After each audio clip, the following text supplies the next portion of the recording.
જય જિનેન્દ્ર દોસ્તો. નેર ગામમાં મનોવાંછિત પાર્શ્વનાથ દાદાના ધામમાં આપ સર્વેનું હાર્દિક સ્વાગત છે. આપણું બલસાણા તીરથથી આ ખાલી 37 કિલોમીટર જ દૂર છે અને મનોવાંછિત પાર્શ્વનાથ દાદા જે 108 પાર્શ્વનાથમાં નામ આવે એ આ નેર ગામમાં બિરાજમાન છે. તો ચલો આજે એમના ડિજિટલી દર્શન તમને કરાવીએ અને અમે પણ દર્શન કરીએ. અહીંયા ધર્મશાળા ભોજનશાળાની સગવડ છે અને બલસાણા આવ્યા હોય તો આ તીરથના દર્શન કરવાનું ચૂકતા નહીં, નજીકમાં જ છે. તો ચલો એમના દર્શન કરીએ, તમને પણ ડિજિટલી દર્શન કરાવીએ અને અહીંયા તમે આવેલા હોય તો કમેન્ટ કરીને અમને જરૂરથી જણાવજો. તો ચલો અંદર દેરાસરમાં દર્શન કરીએ. મનોવાંછિત પાર્શ્વનાથ, બોલો બોલો મનોવાંછિત પાર્શ્વનાથ દાદા કી જય. બહુ ચમત્કારિક મૂર્તિ છે, બહુ પ્રાચીન મૂર્તિ છે. મનોવાંછિત પાર્શ્વનાથ દાદાના દર્શન કરીને અમે તો ધન્ય થયા અને તમે પણ ડિજિટલી ધન્ય થશો. અને આ વિડીયો જોઈને મનમાં ઈચ્છા રાખજો કે આ તીર્થના પણ તમે દર્શન કરી શકો. અને બહુ ચમત્કારિક મંદિર છે. અહીંયા વર્ષમાં 1000થી 1500 તો સાધુ સાધ્વી દર્શન કરવા માટે પધારતા હોય છે. એવું પ્રાચીન તીર્થ છે અને ઘણા બધા આ તીર્થમાં ચમત્કારો થયેલા છે. એ તમે અહીંયા આવશો તો જાણવા મળશે તમને.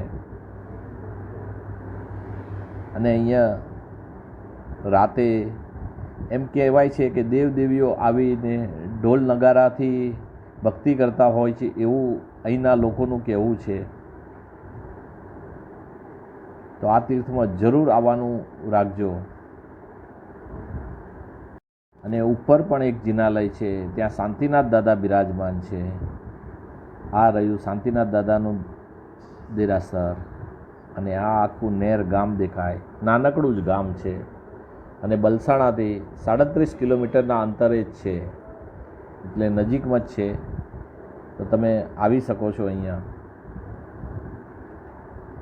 ચલો શાંતિનાથ ભગવાન કી જય, સાચા દેવ કી જય.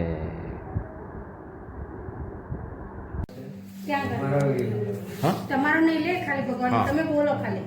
આ બાજુના છે છોપારીમાં છે માની બદલી દાદા. તો છોપારી આટલી હોય એમાંથી વધી વધી આટલા થઈ જાય. અત્યારે પણ વધે જ છે. તમે અહીંયા આવતી રાખો તો તમને ખ્યાલ પડે કે વધી રહ્યા છે. અચ્છા. અહીંયા ફોટો લાગેલો છે. તો માની બદલી દાદા અહીંયા બિરાજમાન હતા શ્રી રૂપે. બરાબર. રાત્રિના સમયે વારંવાર વધી જતા એકવાર નીચે પડી જાય. નીચે પડી જાય, ખંડિત થઈ જાય, ધડ અને મસ્તક અલગ થઈ જાય. એ ધડ છે એને વિસર્જન કરી દેવામાં આવ્યું. એમનું મસ્તક પીપળ છે અહીંયા બિરાજમાન રાખેલું છે. 465મી સાલગીરી ચાલે. ઓહો હો. એ પછી યક્ષ માણી બદલી દાદા પાપડથી નવા બિરાજમાન કર્યા. એમાં પણ ચમત્કાર થયો હતો. 3જા મહિનાની 13 તારીખે એમને સાધીના આરતી કરતા હતા. એ સમયે અહીંયાથી એક કાકી છે, એમની નજરથી કે માની બદલી દાદાનું શત્રુ એકદમ ગોળ ગોળ હતો. અચ્છા. સાક્ષાત દર્શન કર્યા. અને શનિવારના દિવસે આ જે સુપારીમાં માની બદલી દાદા છે એને આવી જણા આવ્યા હતા સિંધુના. બરાબર. 10-10:30 આજુબાજુ દિવસ. અને અહીંયા એક પેલો ઘંટ બી છે ને, એક મોટો ઘંટ બી છે. અહીંયા તમે જો તમને લાઈટ મળી જશે. અહીંયાથી આવ્યો છે ધાર ને આ બાજુથી ધાર નીકળી. અચ્છા. અહીંયા આપણે 1800 સાલથી વધારે જૂનો ઘંટ છે. ધર્મશાળાનું ખોદકામ કરતા એ સમયે ઘંટ અને અન્ય પ્રતિમાઓ પણ નકળેલ હતી. જે પ્રતિમાઓ હતી એ ખંડિત હતી. જે ઘંટ છે એને મેગ્નેટ રૂપે મૂકવામાં આવ્યો. ઘંટમાં મહાવિષ્ણુના મૃગનો વાસ હોય, એના માથા પર રાખીને બહારના કાર્યમાંથી જે આપણા શરીરની પીડા થતી હોય એ દૂર થઈ જાય. 1800 વર્ષથી વધારે જૂનો ઘંટ છે. એને મેગ્નેટ રૂપે પૂજવામાં છે. મહારાજ સાહેબે ખૂબ એ કર્યું. બરાબર. તમે ગમે ત્યાં દર્દ થતું હોય તમે ત્યાં પણ બ્રશ કરી શકો. અચ્છા. એ ક્યાં મૂકેલો છે ઘંટ? ત્યાં છે મનોવાંછિત પાર્શ્વનાથ દાદા. તમને ખબર છે કે ના મને. એ પણ 108માં આવે છે. 1800 વર્ષથી વધારે જૂના છે. અચ્છા. તો અહીંયા આપણું ડેરાસર છે 800 સાલથી વધારે જૂનું છે. અને જે મનોવાંછિત પાર્શ્વનાથ દાદા પહેલાં માંડવગઢમાં હતા. માંડવગઢમાંથી બુરહાનપુર ગયા. બુરહાનપુરથી નેરમાં કઈ રીતે આવ્યા કોઈને ખબર નથી. પહેલાં અહીંયા ઘર ડેરાસર. અચ્છા. એટલે પહેલાં બુરાનપુરમાં હતા ને ત્યાંથી પછી અહીંયા આવેલા છે. તો નેરમાં 800 સાલથી 800 સાલથી અહીંયા પૂજાય છે. પાંચ કસોટીના પથ્થર છે એના છે આખા ભારતભરમાં એક એક પ્રતિમા છે અચ્છા ક્યાં છે અહીંયા છે આજે આ ભગવાન છે હા મનવાંછિત પાસના કરે. કસોટીના પથ્થરના છે. અહીંયા આપી દેજો ચમત્કારિક ઘંટ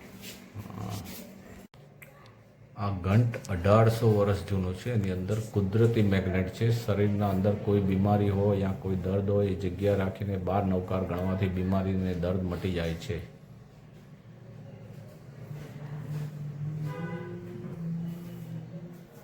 આ રહ્યો આ ઘંટ છે ચમત્કારિક ઘંટ. અને આ છે મનવાંછિત પાર્શ્વનાથ દાદા. મોબાઈલમાં અમે ઘંટના દર્શન કરાવે છે તમે બી કરશો હા અમે તો અહીંયા દર્શન કરવા આવ્યા છીએ. આ વિડીયો જે પણ જોવે એ અહીંયા ભાવના રાખજો કે અહીંયા દર્શન કરવા આવી શકે.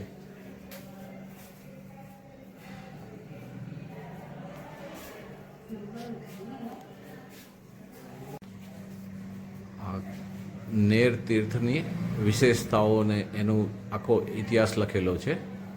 તમે પોઝ કરીને વાંચી શકો છો. મણિભદ્રવીર સોપારી ઉપર બનાવવામાં આવેલા છે અને શ્રીફળ ઉપર બી બનાવેલા છે.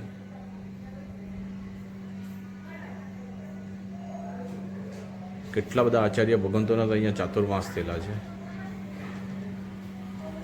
અને દર વર્ષે 1000 થી 1500 સાધુ સાધ્વી ભગવંતો અહીંયા દર્શનાર્થે આવે છે.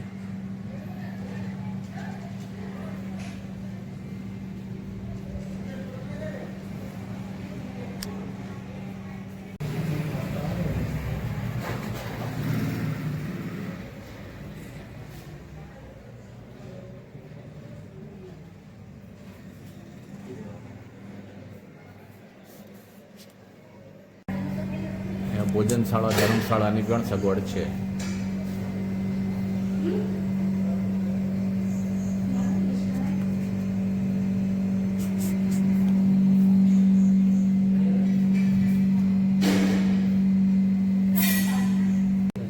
આ પેઢીનો નંબર છે એટલે કોઈને બી બુકિંગ કરાવવું હોય તો કંઈ બી પૂછવું હોય તો આ નંબર પર પૂછી શકે. અને આનું ભાડું શું છે